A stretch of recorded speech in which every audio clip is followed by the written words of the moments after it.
What is going on, everyone? It is Tyler McKinney back here again, and yes, that is right. We're getting back into the XFL.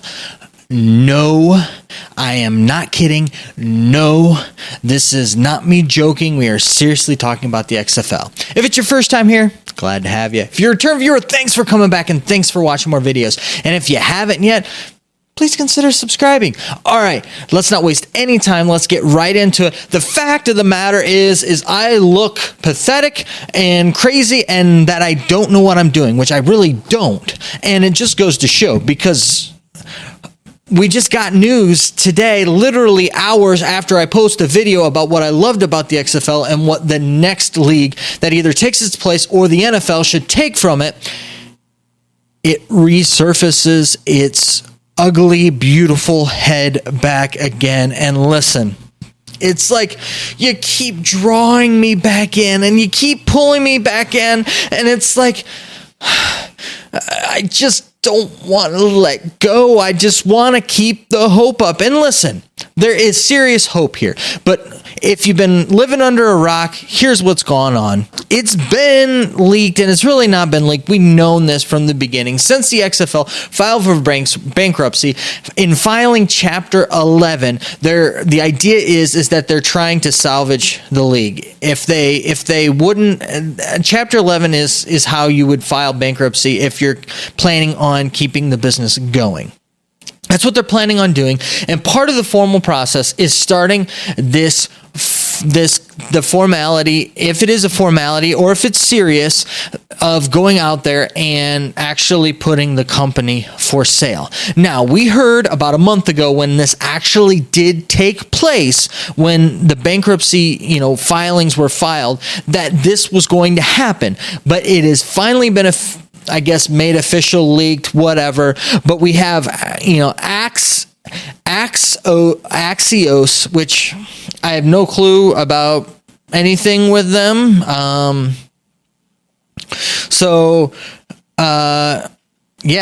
Axios is pretty much just coming out and saying that the XFL, which we knew, an investment bank, and good night, I'm going to try it, but Julian Loki, and I'm going to call it Loki because I like me some Marvel Avengers.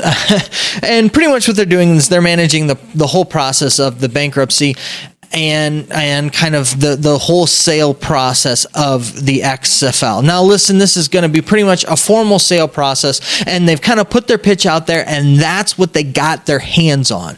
They got their hands on kind of the pitch letter that's been sent out to prospective buyers. And we know from back a month ago that there are a lot of people interested in the XFL. The problem is that whether or not they got enough of this. Because the way that the XFL was set up and the way that the XFL is, supposedly they don't want it coming back. The people who are still involved with the XFL, those with the XFL, don't want it coming back unless it's with somebody who can truly take it and run with it and take it to new heights. I think that's good. I think it's great. They're just not planning on selling it off to any schmo, or they're not planning on just taking it and piecemealing it out. So it's for sale. It's officially been out, and here's what's going to be happening is that by June 12th, you have to put your formal letter of interest in. That gets you, pretty much registered for the bid process, and then you have to have your bid in by July 6th. And the idea is, again, that they've got to have this thing sold, I think, for the proceedings by like July 15th, I think, mid-July. I think that's what it was. Either that or by the end of the July, one or the other. So that's what the formal process, and that started out today. Now, listen, there are tons of rumors out there that there are a lot of people interested and people with money that are interested and people that are going to be putting bids in. And there should be, places and people and things be putting bids in. There definitely should. So this league, it's unlike any other league that has gone before it. every other league in, I would say our kind of modern era, I would say anything past the USFL, they've really had the best shot and they've done the best. If it weren't for the fact that literally the whole world came to a halt, if it weren't for that, the XFL would have still had their championship, and we would be talking about the off season. What are they going to do? How are they going to work with talent? What are they going to do? How are they going to keep talent? But everything fell apart, and what we are now is where we're at. And as I look at things, talking about the XFL, I don't like what McMahon did. I don't think what he did was right. I think he had a very viable business. However, as we're seeing what's happening with the wrestling world, especially with WWE, they were way too bloated and they've been trimming. I mean, they literally have been trimming the fat. They've been trimming and getting and releasing a lot of talent. They've been doing everything they can to kind of get things around and get things kind of, circle the wagon, so to say. And right now, Vince McMahon is not a very liked man, and things are not going well for him right now. He's got two major lawsuits going on, one by board members of the WWE with kind of the position that he's put them in because of the XFL and some of his other dealings, and then you've got, on the other hand, you've got the Oliver Luck wrongful termination. So as we look at this, I like the fact that at least they're trying to make the league possibly come back in that, and my heart really is still in it with the XFL. I mean, as you could tell from, just how fiery I was yesterday with the video, I really felt like the XFL had something special, and it has something special to where I think if somebody comes in and picks this thing up and looks at it and makes tweaks, I think that they can do very, very well with it. And it's cool to see that this thing is finally officially on the market. I don't know. Sources have made comments here and there and this and that, and I don't know what to take with that. The idea is that this is a great opportunity for people, but because of the times in which we live, it is a very risky buy. But then again, you have to, if you really are truly trying to make money and try to get ahead, you got to take risks at some point. And I hope somebody or some entity takes a risk on the XFL, because I think that they will truly, in the end result, end up making a lot of money. I really do. I think it's a very good product. They put a very good thing together. The key thing is will it get the right ownership? And as we're looking at it, the idea that I guess that's floating around is some type of a person that really doesn't have enough money to really buy like an NFL team, but somebody who really wants to get in the football world that really wants a bargain and that can really take it off and really take this league and run. I think that that's all right. I would really like to see, a bunch of different investors come together and each one owning different pieces and different teams. And the idea is that they all keep each other invested in it. Because what's happened is that because it's been like these leagues have been, like one owner owned, or they just haven't had the enough financial backing. What's happened is that they easily can crumble, and when they've got to cut their losses if it's one person or one entity, whereas having multiple entities would be nice, and each one having a stake and a share in it, I think would be nice, kind of like the NFL does. It does keep people invested in it and in the game when you have others that are going to keep you to the task and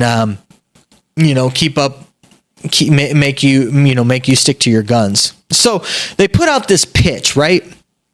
They put out this pitch that they were on pace to make $46 million in revenue this past season. And remember, they weren't making any money off of TV deals, and they averaged 20,000 people in the stands. That is huge. That is a big deal. Listen, that shows that people want football, and they did it in some harder locations. And that with it. And, they said plus they had an average of 1.9 million broadcast viewers for nationally distributed games. That's a big deal. It would always come out and they would always get bashed because, their ratings were going down or their ratings weren't staying up, or this or that. But the reality of it is they were still within sports for the spring. They were still in like the top 5 every week. At least one of the games, if not more of them. And they're competing against like the NBA, outdoing the NHL, outdoing pretty much, like I said, pretty much everything that's on TV sports wise against them that weekend. And so it was widely popular, widely good. And that with it. And listen, it did come out, and we did a video on this, is that they understood some shortcomings and that they were planning on making some changes. And I think that if they do make those changes and they have new management come in that sparks some stuff and do some things, I really think that they can really make the league, truly sustainable through things. And listen, the league would have been just fine had not been for what we're dealing with right now.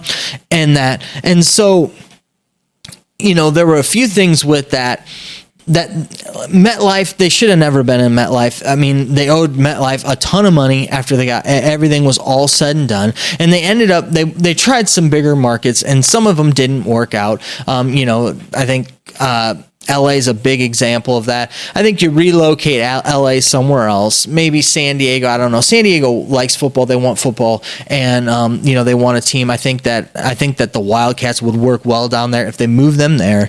They talked about San Antonio loves their football. The Commanders had a great following there in the AAF. I think that that's a good city for that. Moving Tampa Bay to Orlando, I think would have been a good thing that they projected out there. But the idea is that make some better business deals in some smaller stadiums, get them moved over there. I think that would save them some of, that bigger cash flow. Listen, you pay your talent. It just is what it is. That's just a part of business. What your money makers, you pay. And so, we saw what they still owed the coaches and this and that, and I was totally fine with that. That for me is not a big issue. Yeah, it's a big chunk of money, but I think that that's really where you need to put your money, because that's where you're going to get that is where you're going to bring your talent in. When they know that they can learn from people who've been there, who've ran the business, done the business, you need to have that. And so you definitely, need to do, keep the money there. So I'm fine with all of that. But yeah, it really just comes down to, how the risk versus how much it's going to cost. And we'll see if there's actually an investor out there, one that has enough money and willing to put up enough money, and two, is willing to take a shot on the league. And I hope that somebody actually does take a shot on this league that actually can do it, because I really do think that there's still the fan base out there. I think people are out there, that people are still wanting football, and I think that they can make this happen. And they've got such an interesting and neat product that I think that it will do well even with what we've had go on. And you can just take everything else that I've talked about in the past and use that as a perfect, example of that. So we'll see. The nice thing is that there's still hope for the XFL. We can still get our XFL back, possibly. And again, I'm going to say this, and I've been saying this for a long time. And those of you who have been around since I started covering the XFL, that, listen, we are a community here. We're a football community, and we need to do everything we can. And I think, again, if you want the XFL back, you need to show your support for it. Support the XFL community. Let people know that you want the XFL out there. And, I think it was well received and well heard. I think we did a great job with that. I just think because of circumstances and really what all's, been going on, that just was a bad rap. So, yeah, really kind of that's it. And so here's getting down more into the article. Says the industry of, investors that this, what's his name? Dan Primack. He's saying that they're skeptical, but acknowledge that sports sometimes entices unknown and unexpected suitors. Okay. Meaning that, you never know. And there are lots of people who are very rich, but are not rich enough to own NFL teams, which is what we've already said. Maybe someone willing to see this as the next big thing at a bargain price, kind of what we talked about. It says one investor who is not considering, investors are kind of saying that. Pretty much what he says is here. The bottom line is that any buyer, they have two choices. First would be just wait things out and then resume next spring. And then, the other thing would be is just to restart things up, after, within kind of what we've got going on here, and that, I don't know. I think that we'll see what happens. Will it get to the point to where there's no real bidders and, are legit bidders, and that, the XFL stuff just pretty much gets auctioned off and ends up like the AAF equipment, and that and all of their assets? Or, this could be something. I hope it's something with that. Again, it's one of those things to where, like, I see this stuff and I see people talking about it. It gets me excited, especially when you start hearing the rumors and the things going around, of people actually like this is a legit thing that people can buy the league and restart it back up. And then I know the reality that I'm sitting in is that is very slim.